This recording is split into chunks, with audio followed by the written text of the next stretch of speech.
तो hey guys, welcome back in our another new video. आज की वीडियो में हम बात करने वाले हैं लो पास फिल्टर को। अगर आप एक सर्किट डिजाइनिंग में इंटरेस्ट रखते हो और आप सर्किट डिज़ाइन करते हो तो आपको पता होगा कि लो पास फिल्टर कितना ज़्यादा इंपॉर्टेंट रोल प्ले करता है in the terms of designing. तो आप जब डिज़ाइनिंग करते हो किसी भी सर्किट की तो वहाँ पे लो पास फिल्टर काफ़ी ज़्यादा इंपॉर्टेंट होता है। चाहे मैं पावर सप्लाई को डिज़ाइन करता हूँ या जहाँ पे भी हमें नॉइज़ आते हैं तो वहाँ पे हम क्या करते हैं, लो पास फिल्टर को यूज़ करते हैं टू एलिमिनेट दैट नॉइज़। ठीक है, वो जो नॉइज़ आ रहे हैं उसे हम क्या करते हैं, एलिमिनेट करने के लिए हम एक फ़िल्टर का यूज़ करते हैं। ठीक है, तो हम आज की वीडियो में जो बात करेंगे वो बात करने वाले हैं about the low pass filter.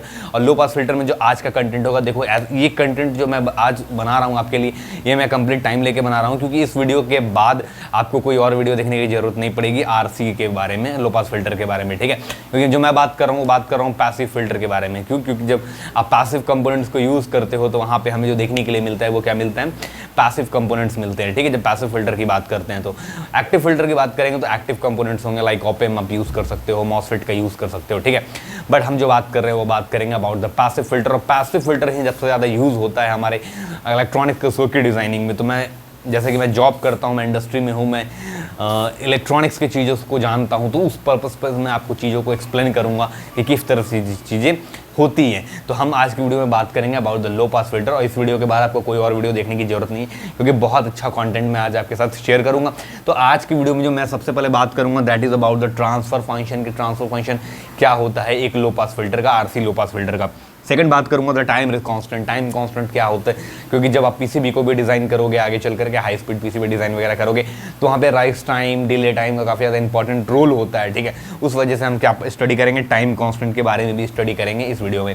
Next बात करेंगे जो हमें आ रहा लो पास फिल्टर की। लो पास फिल्टर का कुछ एप्लीकेशंस देखेंगे कि लो पास फिल्टर में किस तरह से हम हाई फ्रीक्वेंसी को ब्लॉक करते हैं और लो फ्रीक्वेंसी को पास करते हैं, वो चीज़ों को हम भी यहाँ देखेंगे। उसके बाद हम बात करेंगे डिले टाइम के बारे में कि कितने टाइम के बाद हमारा एक्चुअल जो हमारा डिवाइस है वो ऑपरेट करेगा लो पास फिल्टर। ठीक है, राइस टाइम के बात करेंगे और सेटलिंग टाइम के बारे में बात करेंगे। इतना बात आज की वीडियो में होगी और आई होप कि ये काफ़ी इंटरेस्टिंग वीडियो होगा और आप इस वीडियो को पूरा लास्ट तक देखोगे क्योंकि इस वीडियो को देखने के बाद आपके पास कोई इस तरह का डाउट नहीं रहेगा इस टॉपिक से रिलेटेड। चाहे आप कोई न्यूमेरिकल सॉल्व करो या किसी भी चीज़ के बारे में जानो, आपको एप्लीकेशन यूज़ करना है, आप एप्लीकेशन भी यूज़ करते हो। ठीक है, तो सबसे पहले हम बात करेंगे about the low pass filter की। लो पास फिल्टर है क्या और लो पास फिल्टर हमें देखने के लिए कहाँ मिलता है। तो आपका काम क्या है, आपको लास्ट तक इस वीडियो में बने रहना है क्योंकि इस वीडियो के बाद आपको मैं ऐसा समझूंगा कि आपको कोई डाउट ना हो। अगर डाउट हो तो आप जरूर कमेंट करना, मैं कोशिश करूंगा, बट मैं ऐसा पॉइंट रखूंगा, एक एक चीज़ों को एक्सप्लेन करूंगा कि आपको डाउट होगी ही नहीं। ठीक है, तो लेट्स सी अबाउट द, हम बात करेंगे अबाउट द हमारा जो टॉपिक है लो पास फिल्टर। लो पास फिल्टर कहाँ यूज़ होता है इसके बारे में बात करेंगे। हम सबसे पहले एक पावर सप्लाई का एग्जाम्पल लेते हैं। लेट्स से अभी मैं स्टार्ट नहीं कर रहा हूँ लो पास फिल्टर। लो पास फिल्टर को एक्सप्लेन करने से पहले मैं उसका थोड़ा सा आपको यूज़ बताता हूँ कि हम यूज़ उसे कहाँ करते हैं। ठीक है, मैं सबसे पहले क्या करूंगा, मेरे पास एक कोई सर्किट है। ठीक है, ये मेरे को एक सर्किट डिज़ाइन कर रहा हूँ और ये जो है हमारा, ये क्या है, बेसिक सर्किट की बात करता हूँ तो ये है हमारे पास ट्रांसफॉर्मर। ठीक है, ये हमारे पास क्या है, ट्रांसफॉर्मर। ठीक है, ये हमारा क्या है, ट्रांसफॉर्मर। इफ ट्रांसफॉर्मर से क्या होगा, मैं एक कनेक्ट करूंगा रेक्टिफायर को। ठीक है, अब हो क्या रहा है बेसिक देखो, तो ये जहाँ से जो इनपुट आ रहा है आपके पास, ठीक है, ये जो इनपुट आया आपके पास, इनपुट क्या आया आपके पास, इनपुट जो आपके पास आया वो एसी इनपुट आया।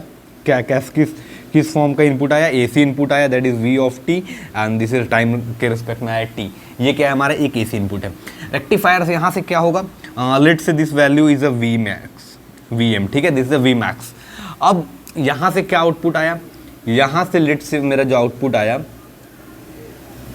ये आया, दैट इज Vm/12। ठीक है, अलर्ट से कुछ भी हमारा वोल्टेज हो सकता है, वोल्टेज हुआ। ठीक है, हम क्या कर रहे हैं, ये मेरा हाई वोल्टेज है, ये लेट से कि अगर ये जो ट्रांसफॉर्मर मेरा ये 220 वोल्ट बाई 12 वोल्ट का है, यानी 220 वोल्ट एसी से क्या करेगा, ये 12 वोल्ट एसी में स्टेप डाउन करने वाला है। ठीक है, अब हमारे पास ये आया, ये लेट से कि यहाँ से जो हमारा आउटपुट आया ये आया 12 वोल्ट। अब हमारे को 12 वोल्ट क्या मिला, एसी मिला, 12 वोल्ट एसी मिला। अब मेरे को करना है, मैंने यूज़ किया रेक्टिफायर।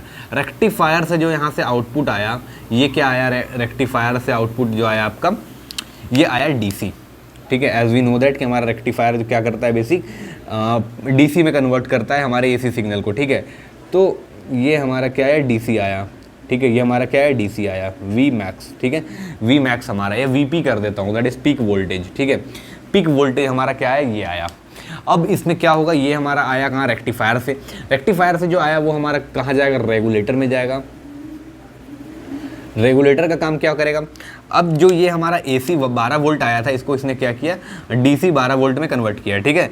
अब क्या हो रहा है, देखो रेगुलेटर से क्या जो आउटपुट आएगा वो आपको क्या आने वाला है यहाँ से, तो रेगुलेटर से जो आपका आउटपुट आएगा वो कुछ इस तरह का आएगा, ठीक है। और लेट्स से ये 12 वोल्ट आया तो मैं चाहता हूँ मैं 5 वोल्ट पे बनाऊँ, तो मैं 5 वोल्ट का क्या करूँगा, वोल्टेज रेगुलेटर यूज़ करूँगा।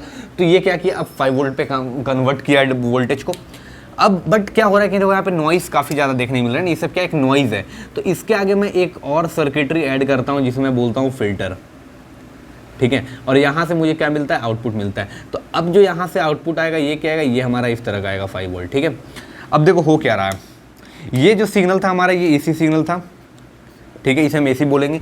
ये भी हमारा AC है, this is called pulsating DC, this is called pulsating DC। Pulsating DC इसका मतलब क्या होता है, that is not a pure DC, this means what, it has some noises, इसके पास कुछ नॉइज हैं जिसके कारण क्या हो रहा है, ये प्योर DC नहीं बन पा रहा है, इंटरफेरेंस हो रहा है, यानी वोल्टेज जो आपका है वो फ्लक्चुएट कर रहा है, ठीक है। अब क्या होगा, देखो फिर अब 5 वोल्ट आया, अब क्या किया, ये 12 वोल्ट से 5 वोल्ट कन्वर्ट किया DC में, बट ये भी हमारा क्या होगा, पल्सेटिंग DC हुआ। बट इसके बाद जो आपका फिल्टर लगाने के बाद आया, this is the pure DC। अब क्या हुआ, ये प्योर DC हमें देखने के लिए मिल गया। तो ये बेसिक हो रहा है। अब हम इस चीज़ को एनालिसिस करेंगे कि ये हमारा फिल्टर का काम क्या होता है, फिल्टर किस तरह से यूज होता है, क्योंकि हमें इस नॉइस को रिमूव करना है। और नॉइस को रिमूव करने का मतलब होता है, noise means what, that is a high frequency, sorry, noise means what, that is a high frequency. और हाई फ्रीक्वेंसी को कम करने के लिए हम जो यूज करते हैं वो क्या यूज करते हैं, that is low pass filter. और लो पास फिल्टर में हम यूज करेंगे that is RC low pass filter.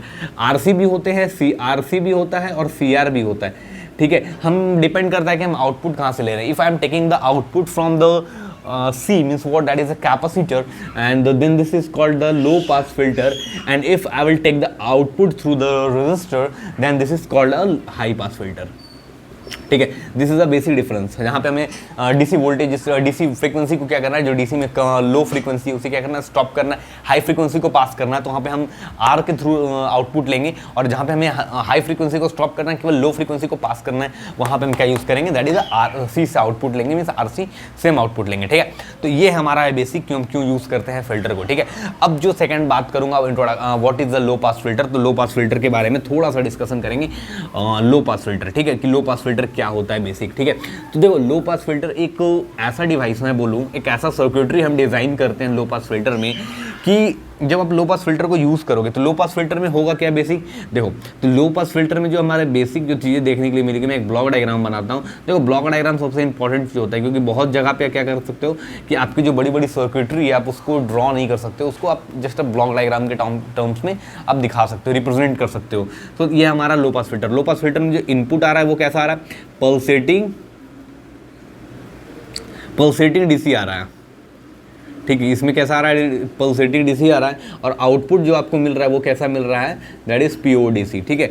Output कैसा मिल रहा है, प्योर DC, यानी ये हो गया पल्सेटिंग DC। सिग्नल्स की बात करूंगा तो इस तरह के कुछ सिग्नल्स हमें देखने के लिए मिलेंगे, ठीक है। ये हमें कुछ सिग्नल्स देखने के लिए इस तरह से मिलेंगे। वहीं जब बात करूंगा प्योर DC की, तो प्योर DC में हमें इस तरह के सिग्नल्स मिलेंगे V, ठीक है। तो ये होता है हमारा लो पल्सेटिंग DC से प्योर DC में हम जाते हैं। तो लो पास फिल्टर का काम बेसिक क्या होता है कि ये हम अगर हमारे पास कोई एक ऐसा सिग्नल से कोई ऐसा वोल्टेज है जिसमें काफ़ी ज़्यादा फ्लक्चुएशन हो रहा है, और फ्लक्चुएशन का मतलब क्या हो रहा है, देखो मैं आपको बहुत जनरल टर्म्स में समझा रहा हूँ कि आप सर्किट डिज़ाइन वगैरह करते हो तो आपको वहाँ पे काफ़ी ज़्यादा हेल्प करे, ठीक है। तो किसी वोल्टेज जिसमें काफ़ी ज़्यादा फ्लक्चुएशन आ रहा है ना, तो वहाँ पर हमें क्या करना चाहिए, बेसिक लो पास फिल्टर को यूज़ करना चाहिए। क्यों, क्योंकि जब आप सर्किट को डिज़ाइन करते हो और वहाँ पर काफ़ी ज़्यादा नॉइजेस आते हैं इनपुट वोल्टेज में, तो वहाँ पर वोल्टेज में जब नॉइज आ रहा है, फ्लक्चुएशन आ रहा है, इसका मतलब हो रहा है कि फ्रीक्वेंसी का वहाँ पे इंटरचेंज हो रहा है, वहाँ पे फ्रीक्वेंसी क्या कर रहा है, इंटरफेरेंस कर रहा है, यानी वहाँ पे इलेक्ट्रोमैग्नेटिक इंटरफेरेंस क्रिएट हो रहा है, ठीक है। इलेक्ट्रोमैग्नेटिक इंटरफेरेंस क्या हो रहा है, क्रिएट हो रहा है, और उस इलेक्ट्रोमैग्नेटिक इंटरफेरेंस की वजह से क्या हमें देखने के लिए मिलता है कि वहाँ पर जो मेन चीज़ देखने के लिए मिलता है, इलेक्ट्रोमैग्नेटिक इंटरफेरेंस की वजह से वो क्या होता है कि फ्लक्चुएशन देखने मिलता है, वोल्टेज कॉन्स्टेंट नहीं होता है। तो हमें इलेक्ट्रोमैग्नेटिक इंटरफेरेंस को ही दूर करने के लिए जो हम यूज़ करते हैं वो क्या यूज़ करते हैं, लो पास फिल्टर, ठीक है। तो एक मतलब ये होता है, और ये बहुत स्टैंडर्ड चीज़ मैं बता रहा हूँ आपको, रियली बता रहा हूँ कि आप जब भी लो पास फिल्टर कहीं भी यूट्यूब वगैरह पे पढ़ना, आपको ये सब टर्मिनोलॉजी नहीं बताया जाएगा कि किस तरह से सिग्नल्स में इलेक्ट्रोमैग्नेटिक इंटरफेरेंस होता है, क्या क्या चीज़ें होती हैं, किस तरह से रिमूव करते हैं। तो जब आप PCB डिज़ाइनिंग में जब जाओगे, जब आप हाई स्पीड PCB डिज़ाइन करोगे तो भी वहाँ पर ये चीज़ें आएंगी, ठीक है। सो अब जो हम बात करेंगे, तो मैंने लो पास फिल्टर के बारे में आपको ये बताया। लो पास फिल्टर जो हम डिज़ाइन करते हैं, बेसिक डिज़ाइनिंग जो इसकी होती है वो होती है, इसकी जो डिज़ाइनिंग होती है that is based on RC. इसका स्ट्रक्चर किस तरह से बनेगा, तो ये मेरे पास एक रेजिस्टेंस है, ये एक क्या है कैपेसिटर है, और ये मेरे क्या है इनपुट वोल्टेजेस है, ठीक है। यहाँ पे लेट से कि हमारे पास इनपुट वोल्टेज वी आई है, और ये हमारा जो आउटपुट वोल्टेज है दैट इज़ वी नॉट है। ये हमारा आर है, ये हमारा सी है, ठीक है। ये हमारा क्या है आर और ये सी, मतलब इंडक्टर और कैपेसिटर है। अब as you know that the capacitor का बेसिक काम क्या होता है, बेसिक अगर कैपेसिटर का नेचर की बात करता हूँ तो कैपेसिटर क्या करता है, अपोज करता है। किसे अपोज करता है, जो उसके अंदर करंट आ रहे हैं, करंट के जो हैं, जैसे कि बात करता हूँ इंडक्टर और कैपेसिटर, दोनों का दोनों क्या है बेसिक करंट को अपोज करता है ना, करंट के चेंजेस को अपोज करता है दोनों। तो जब करंट में चेंज होगा तो क्या करेगा, अपोज करेगा ये। तो ये बेसिक हमारा काम होता है। सो अगर मैं ये बोलूँ कि if I will take the Laplace transform of this function, so V I of s और वी नॉट का एस ये हो जाएगा, आर का आर होगा, और सी ऑफ एस का 1/c ऑफ एस हो जाएगा। तो यहाँ पे एक चीज़ ये आएगी कि जब मैं इसको एनालिसिस करूँगा तो जो हमारा ट्रांसफ़र फंक्शन होता है बेसिक, देखो मैं कंट्रोल सिस्टम तो नहीं पढ़ा रहा हूँ, बट मैं जनरल बात करता हूँ। तो transfer function, what is the basic definition of transfer function और what is the transfer function. So if I am going to define the transfer function, so transfer function is nothing but just a ratio of Laplace transform of output to the input. Means what, कि हम जो output लेते हैं और उसका जो input होता है, इन दोनों का रेशियो होता है, but in terms of Laplace, कि हम Laplace transform of output to the Laplace transform of input, this is called transfer function. So हमारा ट्रांसफर फंक्शन को हम just I will represent with the T of S, ठीक है, हम T of S से represent कर लेते हैं। और इसका जो मतलब होता है बेसिक आउटपुट होता है, जो आउटपुट को लेट से कि हमारा वोल्टेज है, तो आउटपुट टी ऑफ एस होगा और इनपुट जो है that is V I of s होगा। सो इसे ही हम क्या बोलेंगे बेसिक, इसे हम बोलते हैं ट्रांसफ़र फंक्शन। सो अगर मैं इस सर्किट का ट्रांसफ़र फंक्शन निकालूँ, और ट्रांसफ़र फंक्शन कैसे निकालूंगा, by using the voltage divider rule, ठीक है, by the use of voltage divider rule. So तो हम क्या करेंगे, वोल्टेज डिवाइडर रूल लगाएंगे। और एज वी नो दैट कि let say I have a 2 resistance, मैंने वोल्टेज डिवाइडर रूल पे भी वीडियो बना रखा है, दिस इज 5 वोल्ट, ठीक है। और just I will write input voltage that is V I, and this is R1, this is an R2, और यहाँ से क्या करूँगा मैं आउटपुट दूंगा that is V not. So V not क्या हुआ, इस ग्राउंड के रेफरेंस में ले रहा हूँ मैं V आउट, ठीक है, इस ग्राउंड के रेफरेंस में ले रहा हूँ V नॉट। तो V नॉट क्या हुआ, वी आई इंटू क्या किसके अक्रॉस ले रहा हूँ, R2 के अक्रॉस ले रहा हूँ। So R2 divided by total resistance that is R1 plus R2, this is what, this is a voltage divider circuit. So वही मैं यहाँ पे कर रहा हूँ कि यहाँ पे भी अगर आप देखो तो आपको सेम चीज़ दिख रही है कि आपके पास क्या है, एक रेजिस्टेंस है, एक कैपेसिटर है, और ये ग्राउंड से कनेक्ट है, ठीक है, ये क्या है ग्राउंड से कनेक्ट है। और यहाँ पे जो हम सप्लाई दे रहे हैं दैट इज़ वी आई दे रहे हैं, और हम यहाँ से आउटपुट ले रहे हैं दैट इज़ वी नॉट। सो ये हो गया आर और ये हो गया सी, ठीक है। ये सेम सर्किट है, यहाँ से कैपेसिटर से कनेक्टेड हो, रेजिस्टेंस ग्राउंड से कहीं भी कनेक्टेड नहीं है डायरेक्टली, रेजिस्टेंस कहीं भी ग्राउंड से कनेक्टेड नहीं है डायरेक्टली। रेजिस्टेंस देखो, सॉरी कैपेसिटर देखो, कैपेसिटर ग्राउंड से कनेक्टेड है ना, तो कैपेसिटर किससे, ग्राउंड से कनेक्टेड है। अब देखो रेजिस्टेंस और कैपेसिटर दोनों के कॉमन पॉइंट से क्या निकल रहा है, मेरा आउटपुट निकल रहा है। तो क्या हो रहा है, कैपेसिटर यहाँ से और रेजिस्टर कैपेसिटर दोनों के बीच से क्या निकल रहा है हमारा, दोनों के बीच से क्या निकल रहा है हमारा बेसिक आउटपुट वोल्टेज निकल रहा है। सो हम वही चीज़ यहाँ पे अप्लाई करेंगे, ठीक है। तो हम किस तरह से अप्लाई करेंगे ये चीज़ें अब हम देखेंगे। सो जैसा कि मैंने अभी आपको बताया कि हमारा होगा क्या, तो हमारा ट्रांसफर फंक्शन निकालेंगे। तो transfer function is what, that is T of S, that transfer function. And what is transfer function, so output voltage Laplace of output upon Laplace of input. So ये जो मैंने एस लिखा है, ये क्या लिखा है, यही मैंने लिखा है रिएक्टेंस, इससे हम बोलते हैं रिएक्टेंस। रिएक्टेंस क्या होता है बेसिक, सो रिएक्टेंस जो होता है, रेजिस्टेंस की बात करता हूँ, रिएक्टेंस की बात करता हूँ, इंडक्टेंस की बात करता हूँ, तो ये जो हमारे टर्म्स होते हैं ना, ये बेसिक इंपिडेंस के फॉर्म में हम इसे यूज़ करते हैं, ठीक है। मतलब सॉरी इंपिडेंस के फॉर्म में यूज़ नहीं करते हैं, हम इसे यूज़ करते हैं मतलब जो हमारा रेजिस्टेंस की यूनिट ओम होती है, तीनों की यूनिट सेम होती है, ठीक है। तो जैसे कि हम XC लिखते हैं ना, 1 अगर मुझे XC लिखना है तो मैं क्या कैसे लिखूंगा, 1/j⍵c लिखता हूँ। तो वही चीज़ है यहाँ पे, ठीक है। j⍵ को मैंने S से रिप्रेजेंट कर रखा है, तो मैं रिएक्टेंस की बात करूँगा, बट मैं लाप्लास की बात कर रहा हूँ। सो तो यहाँ पे क्या हुआ, आउटपुट वोल्टेज है अपॉन इनपुट वोल्टेज, ठीक है, ये हमारा रेशियो होता है, ये मुझे चाहिए। तो अगर मैं वोल्टेज डिवाइडर लगाता हूँ V नॉट निकालने के लिए, तो V नॉट ऑफ S क्या होगा मेरा, V I of s input voltage that is V I of s into किसके अक्रॉस निकाल रहा हूँ, इसके अक्रॉस, तो 1/c of s divide by 1 plus sorry R plus 1 upon C of S, ठीक है। इस वाले को क्रॉस मल्टीप्लाई कर दूं तो V naught of S upon V I of S आ गया, और इसे ही हम बोलते हैं क्या, ट्रांसफर फंक्शन। तो ये हमारा क्या हो गया, बेसिक ट्रांसफर फंक्शन हो गया। और इसे अगर मैं कैलकुलेट करता हूं तो 1 upon R C s plus 1 हो गया, ठीक है। ये हमें क्या देखने मिला, बेसिक रिजल्ट देखने के लिए मिला।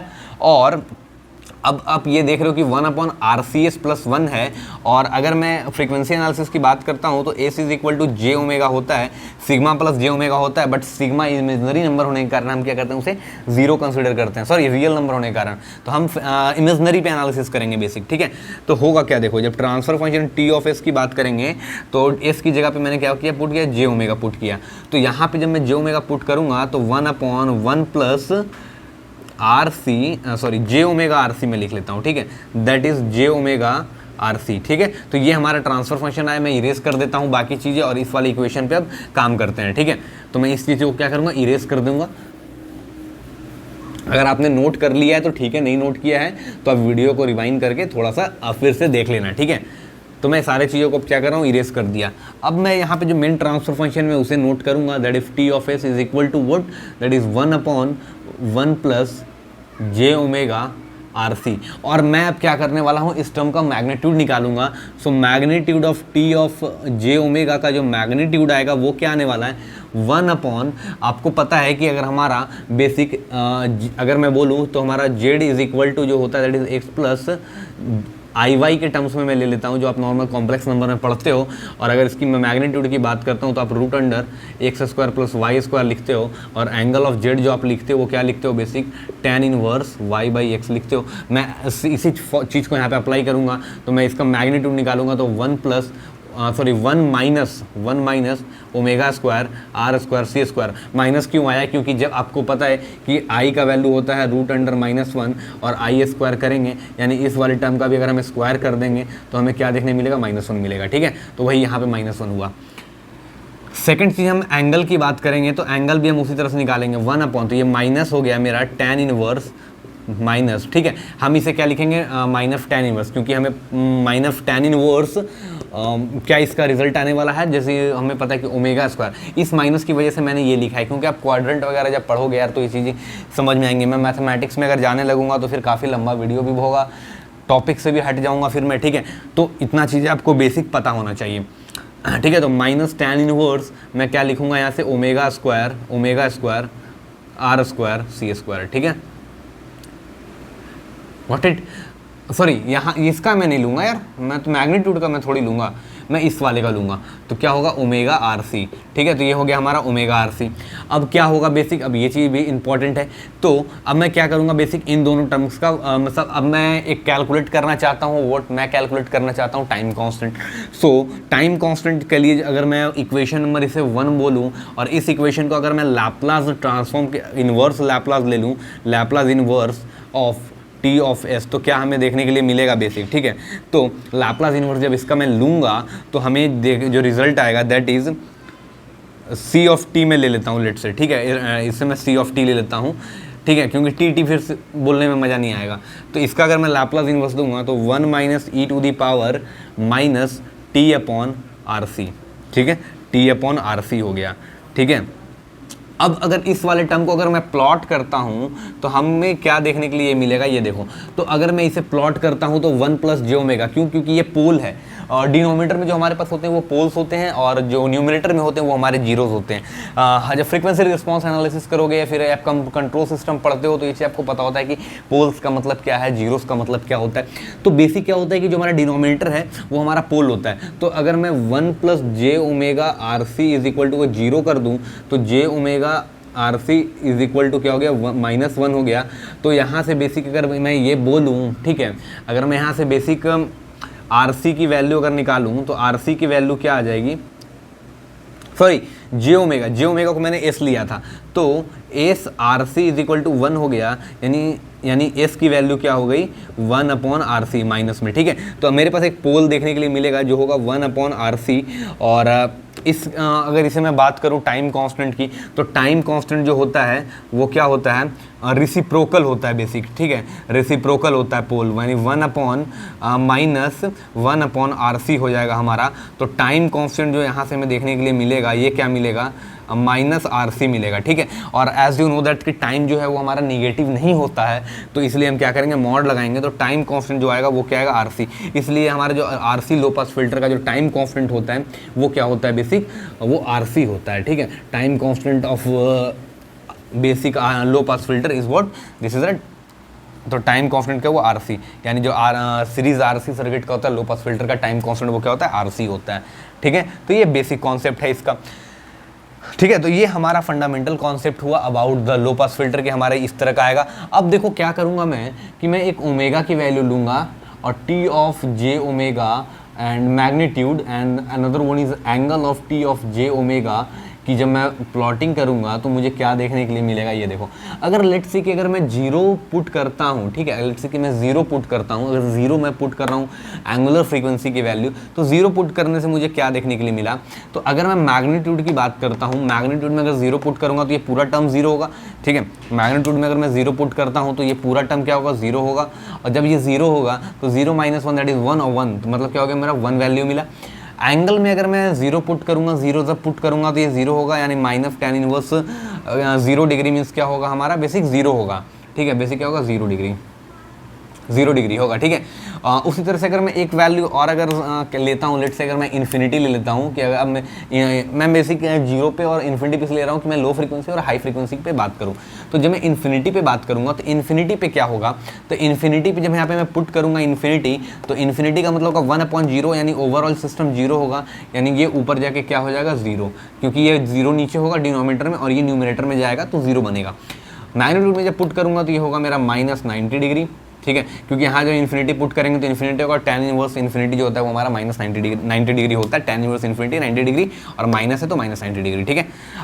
अब हम क्या करेंगे, हम इसे बेसिक प्लॉट करते हैं, ठीक है। इसे क्या करूँगा, मैं प्लॉट करूँगा, तो इसे जब मैं प्लॉट करूँगा, लेट्स से ये हमारा क्या ओमेगा है, फ्रीक्वेंसी का एक्सिस है, दैट इज़ रेडियन पर सेकेंड, और ये है हमारा मैग्नीट्यूड ऑफ J ओमेगा। तो हम फ्रीक्वेंसी की बात करते हैं, एंगल की तो बात कर नहीं रहे, फ्रीक्वेंसी की बात कर रहे हैं।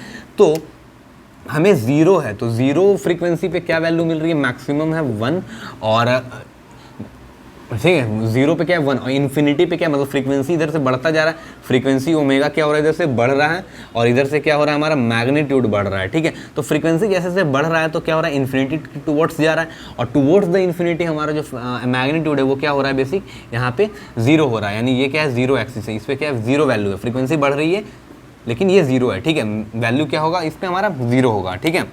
तो अब जो हमारा ग्राफ बेसिक बन रहा है वो क्या बन रहा है, इस तरह से बन रहा है, ठीक है। इस तरह से क्या हुआ, हमारा बेसिक ग्राफ बना, मतलब क्या हुआ कि इस फ्रीक्वेंसी के अंदर, ठीक है, इनसाइड दिस फ्रीक्वेंसी जितने भी हमारे लो फ्रीक्वेंसीज होंगी वो क्या होंगी, पास होंगी, और हाई फ्रीक्वेंसी हमारी क्या होगी, 0 हो जाएगी, ठीक है। हाई फ्रीक्वेंसी पे क्या होगा, ये ब्लॉक करेगा, मतलब क्या होगा, इस रेंज में क्या होगा, हमारा फ्रीक्वेंसी, इस साइड में फ्रीक्वेंसी जो हमारी होगी वो ब्लॉक हो जाएगी।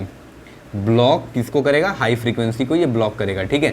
हाई फ्रीक्वेंसी को ये क्या करेगा, बेसिक ब्लॉक करेगा, और लो फ्रीक्वेंसी को क्या करेगा, ये हमारा जो रीजन है, ये जो हमारा रीजन है, ये रीजन हमारा बेसिक है लो फ्रीक्वेंसी रीजन, ठीक है। तो ये बेसिक हमारे पास क्या होता है, एक एनालिसिस होता है अबाउट द RC फिल्टर, ठीक है। तो ये फंडामेंटल चीज़ें, अगर मैं आपको एक एग्जांपल लेके बताऊं कि हम किस तरह से कैलकुलेट करेंगे, तो अगर मैं आपको ये चीज़ बोलूं कि हमारे पास लेट से कि कोई रेजिस्टेंस में यूज़ कर रहा हूँ, लेट से कि 100 किलो ओम का अगर मैं रेजिस्टेंस यूज़ कर रहा हूँ और मेरे पास फ्रीक्वेंसी है लेट से 15 किलो हर्ट्ज़ की कोई फ्रीक्वेंसी है, ठीक है।